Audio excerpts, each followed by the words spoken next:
Nhân tiện nhà đang có sẵn gói ngô Mỹ ngọt của thương hiệu Đôi Đũa Vàng thì mình sẽ hướng dẫn các bạn cách làm món bánh ngô chiên nhé. Nguyên liệu để làm món bánh này thì cực kỳ đơn giản.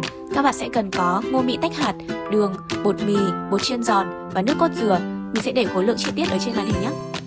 Đầu tiên chúng ta sẽ rây qua bột để hỗn hợp của mình được sánh mịn. Tiếp theo các bạn cho hết các nguyên liệu còn lại vào và thêm cho mình 75ml nước. Để bánh có màu đẹp hơn thì mình sẽ cho vào đây 3 giọt màu thực phẩm.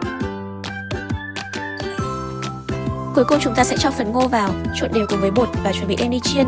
Khi dầu đã sôi thì chúng ta sẽ cho lần lượt từng thìa bột vào để chiên. Chiên bánh này thì rất là nhanh, mọi người nhớ để ý lửa để bánh không bị cháy nhé. Mình sẽ thường xuyên đảo qua hai mặt để cho bánh vàng giòn. Vậy là món bánh ngô của chúng ta đã hoàn thành xong rồi. Hương vị vô cùng hấp dẫn với phần ngô ngọt, vỏ giòn và thơm mùi nước cốt dừa. Với sản phẩm ngô Mỹ tách hạt của Đôi Đũa Vàng, mình có thể sáng tạo ra được rất nhiều món ngon làm từ ngô, lại không mất công sơ chế như khi làm bằng ngô tươi.